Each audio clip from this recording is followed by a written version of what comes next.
myself day one, because remember we weren't going to do it because of the, what was it? Oh, I made coffee. So I screwed up my day one before I even made my first video. That's what it was. Today's good. So far, I laid in bed for a little bit too long, and it's supposed to start snowing here in a little bit. So yeah, I'm excited about the snow. I am actually very excited about the snow because that means the wind won't be blowing. So I can do my outdoor workout in the beautiful canyon area while it's snowing and no freaking wind. It's gonna be amazing. But this morning, I made my tea and I put sugar in it. And I was like, it's just my morning, you know, I always have cream and sugar and then stevia for the rest of the day, but cream and sugar in my cup of coffee. And since I say no coffee is part of my diet, then yeah, I just made a cup of tea and just out of habit put the sugar in, and I came to sit down to start my morning reading. And I also do the Switch app. I don't know if this is the first video you're seeing, then this is my 75 hard journal. I have no social media, so I just record once the morning, and I will tell you guys about the day before and how everything went. And I'm just gonna talk basically like an OG vlog. And hopefully this helps somebody out there who is using 75 hard as a mental toughness program. I think this morning I'm gonna go ahead and give you guys a little background, since this is my official day one and that last one was kind of rambling. I don't really remember what I said.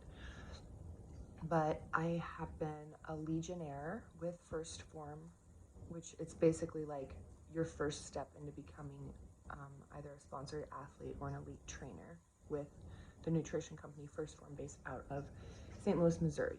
Okay, so I became a legionnaire with them.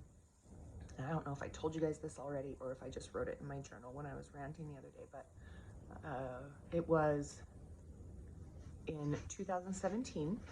So 2017 was a big year of transition for me, like a lot of change. I finally decided to go get baptized after years of just believing that I needed to like have my shit together before I made that commitment to God.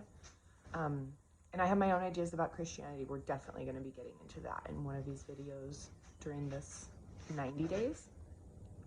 But I made that commitment to God, got baptized. My live-in boyfriend at the time, oh my gosh, he decided to leave me and my kids, not only leave us physically, but left us emotionally and financially completely fucking devastated.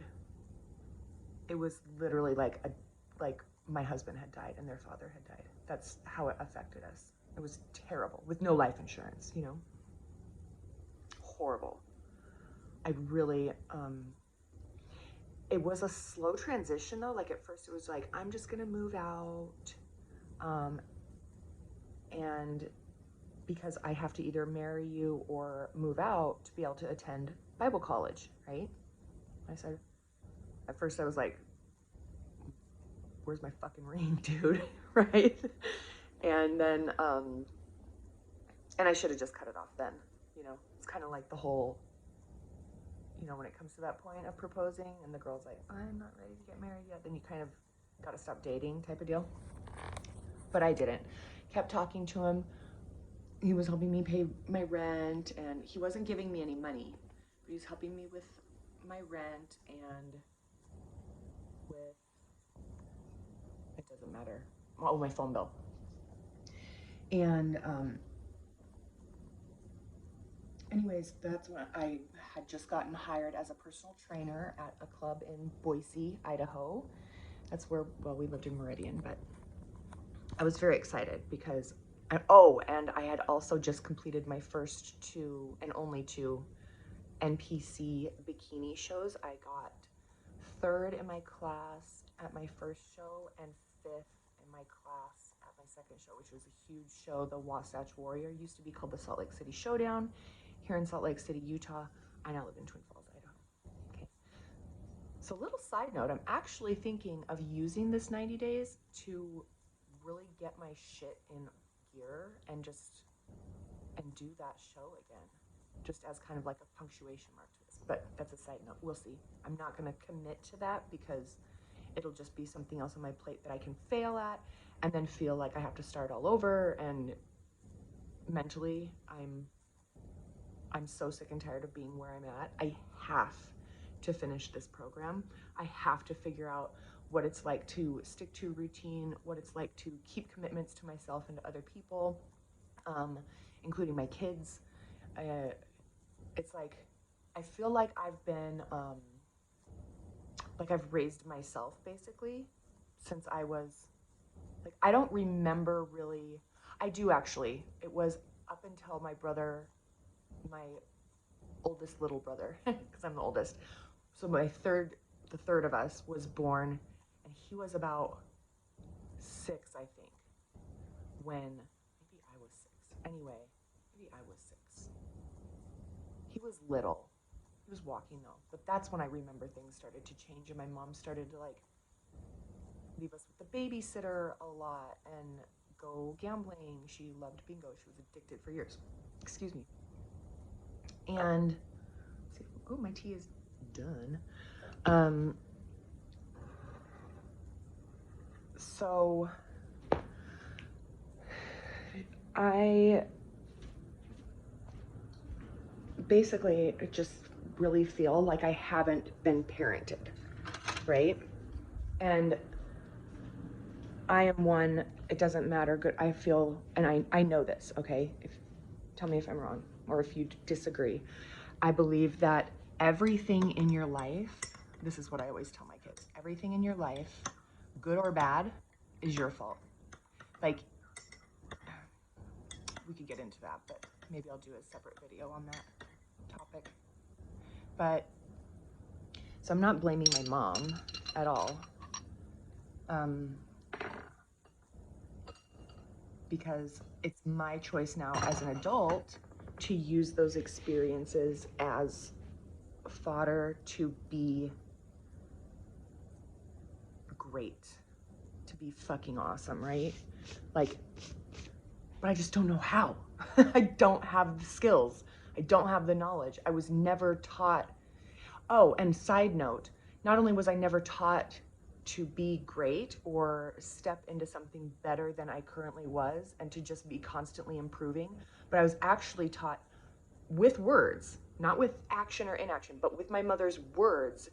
It was a sin to try and be wealthy. It was a sin to try and do any kind of self-improvement because in her words, you need Jesus to do any kind of improvement. You are not supposed to do anything on your own, where I believe that we all have God inside of us. Again, do another video on that, I'm sure. So I just really need something really stringent and routine, and I need 75 hard. I need the 75 hard program. Wow, I really went off on like a 5-minute tangent there, didn't I? So now we're back to how I got to know about the 75 hard program. I was like OG, still listening to the MF CEO project. Okay, so back in 2017, did my bodybuilding shows. My ex left me for Bible college, me and my kids, retard.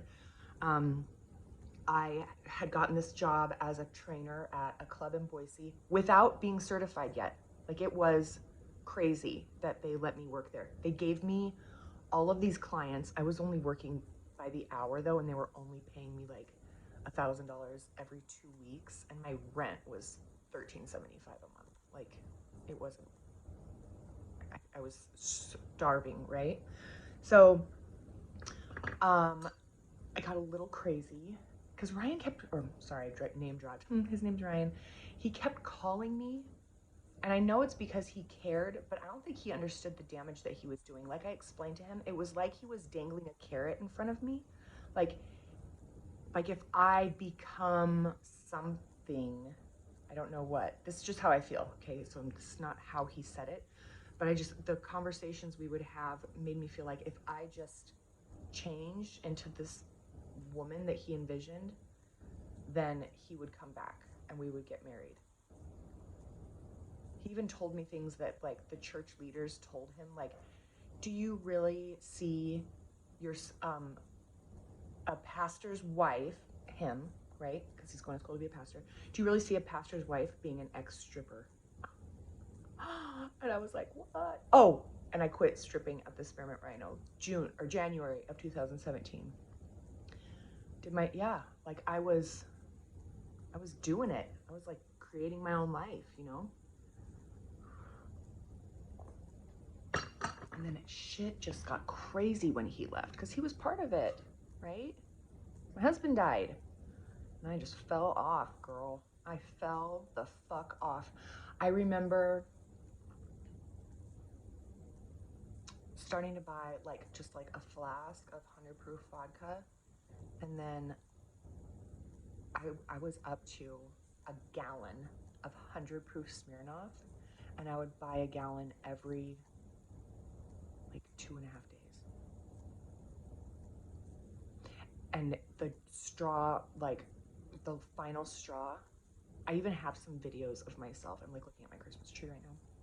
I have some videos of myself that I have not watched yet, where I recorded myself and my son, who's now 9, so he was like 4 or 5, we were decorating the tree, and I had come in from having a cigarette outside, and I was so drunk, like even my infant child was like terrified. He was so scared, he was crying. I saw it in my like photo memory reel that came up, and I was like, I am watching this video. And I remember maybe it wasn't the next day, but the last straw day, yeah, so it was February, yeah, right after Valentine's Day. Great day to remember someone that you used to live with and love and you thought you were going to marry.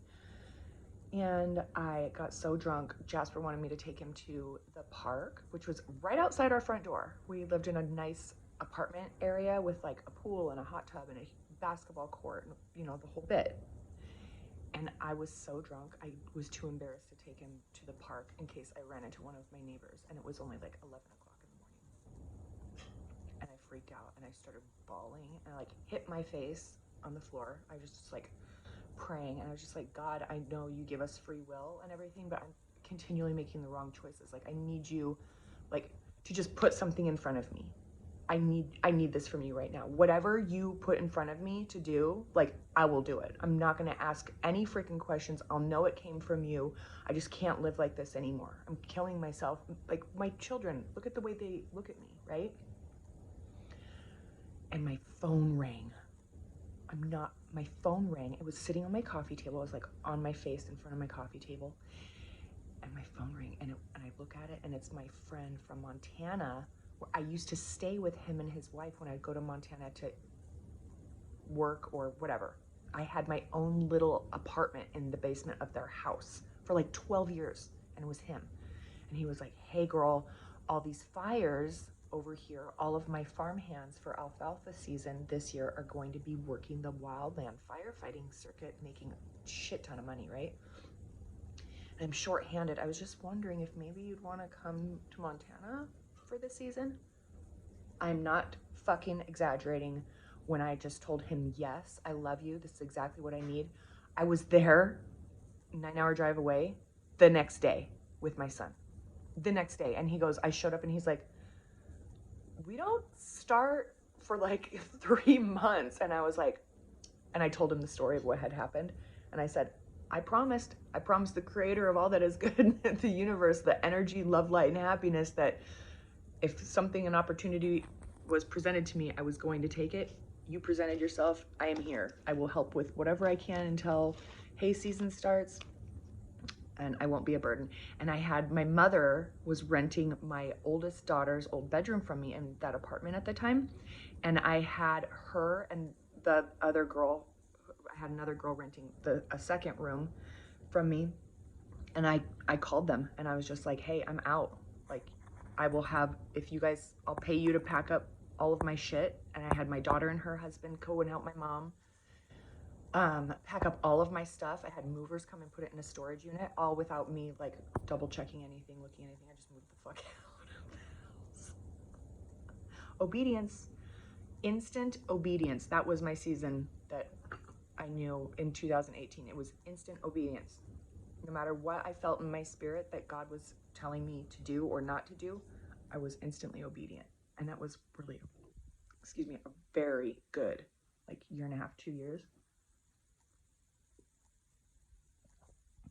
Anyway, so I'm at the farm in Montana, February, and I was listening to the MFCEO project. I think it was March of 2018 that Andy started the 75 Hard program originally.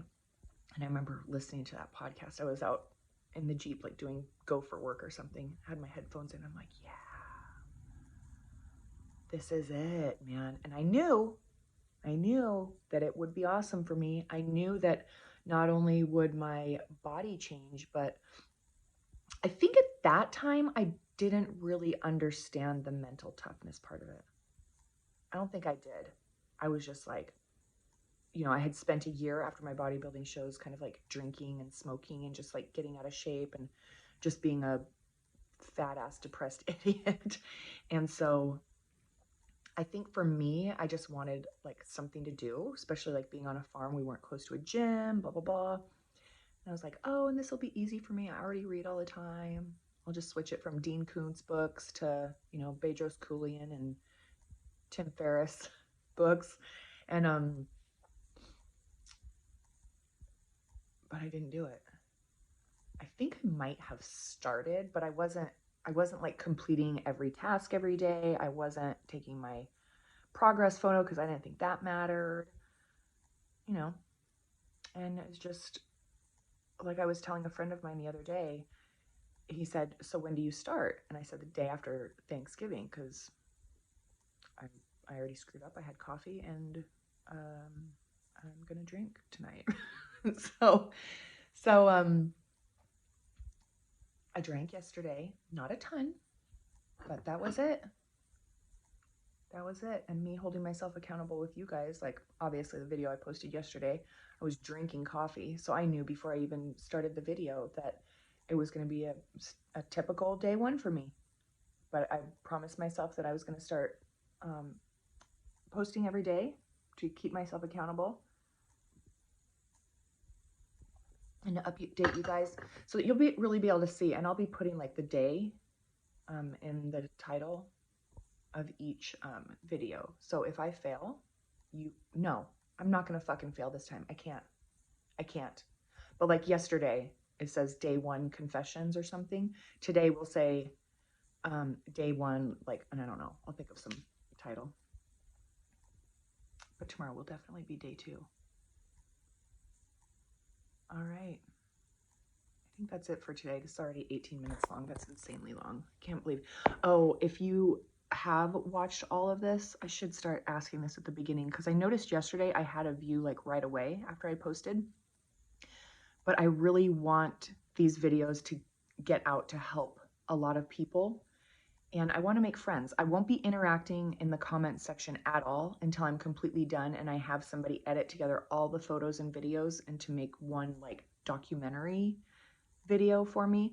Then I will go and start communicating with everybody. But for the time being, I just want you guys, whoever's watching these, to be able to kind of form your own community in the comments because part of my 90 days is no social media.